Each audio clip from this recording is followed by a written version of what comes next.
Adolf Hitler spent his entire political career obsessed with bloodlines.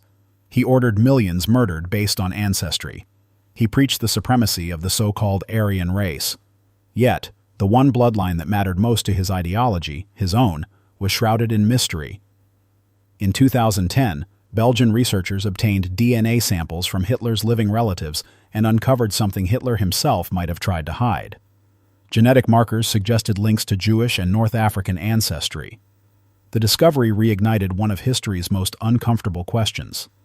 Did the man who orchestrated the Holocaust carry the heritage of the people he sought to exterminate?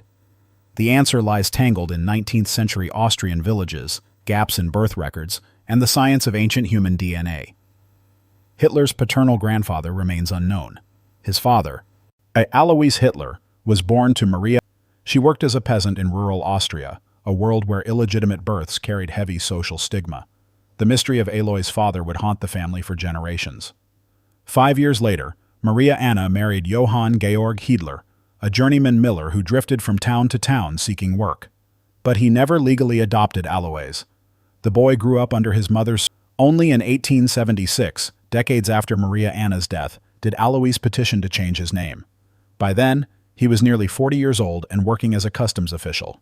3 witnesses testified that Johann Georg Hitler had been the father, though no documents supported the claim. The name was changed to Hitler, a variant spelling, and the matter was considered settled. But no one could prove who Alois' biological father actually was. The gap in the record left a genealogical void that speculation would rush to fill. Rumors filled the void. In the 1950s, Hans Frank, Hitler's former lawyer, wrote a memoir while imprisoned at Nuremberg, awaiting execution for war crimes.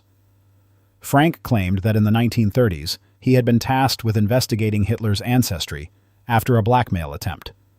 Someone had threatened to expose damaging information about Hitler's family tree. Jews were prohibited from settling in Graz until after 1850, well after Alois's birth. No financial records or correspondence linking Maria Anna to any Jewish family have ever surfaced. Most scholars believe Frank either fabricated the story to create a sensation or repeated unverified gossip he had heard decades earlier. Frank's credibility was questionable. Still, the allegation persisted in public consciousness, and it was repeated in books and documentaries for decades.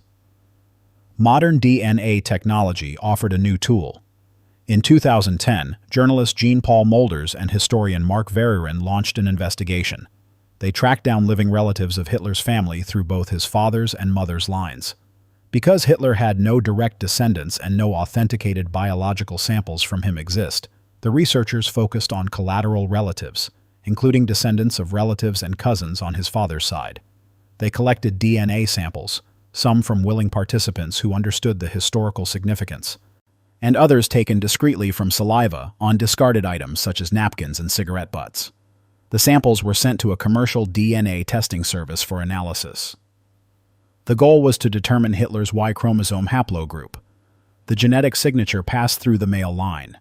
The results identified that haplogroup as E1b1b. That marker is transmitted from father to son, and it can remain largely unchanged for thousands of years. E1b1b is found at high frequencies in North Africa, the Horn of Africa, and parts of the Mediterranean basin. Among Ashkenazi Jews, the haplogroup appears in 15% to 25% of men, a rate significantly higher than the 5% to 10% found in general European populations. The frequency is even higher in Sephardic Jewish communities. News outlets worldwide reported the findings, many interpreting them as evidence of Jewish ancestry. The headlines were explosive, and spread into Europe and the Middle East over millennia. Today, it is found among diverse populations including Greeks, Italians, Albanians, Berbers, and Jewish communities across the diaspora.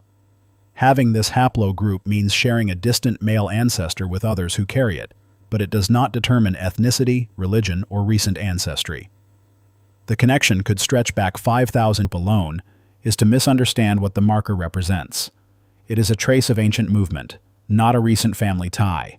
The haplogroup tells us about prehistoric human migration patterns, not about someone's grandfather. The study faced significant limitations. DNA was collected from distant relatives, not from Hitler himself. No authenticated biological samples from Hitler have been confirmed for testing. Claims about Hitler's skull fragments or other remains have been debunked or remain unverified. The analysis was performed by commercial services, not academic laboratories. These factors reduce the certainty of the conclusions. The professional geneticists who reviewed the findings noted that without controlled laboratory conditions, chain of custody documentation, and independent verification, the results could not be considered definitive. The findings suggest a possible genetic trail, but they do not constitute definitive proof. Hitler's maternal lineage was also examined. Mitochondrial DNA inherited through the female line showed haplogroup H, the most common maternal group in Europe, found in approximately 40% of the population. This result is typical and offers no insights into the controversies surrounding the paternal line. The maternal side of Hitler's family was better documented and contained no mysteries comparable to the paternal question.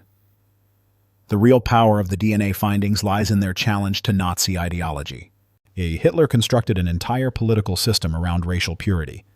The Nuremberg Laws of 1935 defined Jewishness through genealogy, stripping rights from anyone with Jewish grandparents. Nazi propaganda depicted Jews as racially distinct, incompatible with Germanic blood, a separate species almost. The regime created elaborate charts and documentation requirements to prove Aryan ancestry. Yet Hitler's own ancestry was anything but pure or certain. His family tree had blanks, illegitimate births, and name changes. If the DNA markers point even distantly to Jewish heritage, the contradiction is devastating. The man who demanded racial documentation from others could not provide it for himself. Genetics dismantles the myth Hitler promoted. There are no pure races. Human populations have mixed continuously throughout history. Borders, cultures, and religions do not align with genetic boundaries. Every person carries markers of ancient migrations that cross every conceivable divide. Hitler's DNA is no exception. It reflects the same complex, interconnected human story as everyone else's. The Holocaust was not the result of Hitler's ancestry. It was the result of ideology, political power, and mass complicity. But the DNA evidence exposes the falseness of the ideology itself. The racial hierarchies Hitler weaponized were built on lies. Science reveals those lies. There is no genetic basis for the categories Hitler created, no biological support for the supremacy he claimed. In the end, the question is not whether Hitler had Jewish ancestors. The question is whether it matters. It matters only because it destroys the premise of everything he stood for. And the bloodline he obsessed over was as mixed, as uncertain, as human as any other. The science cannot undo the past, but it can dismantle the myths that enabled it.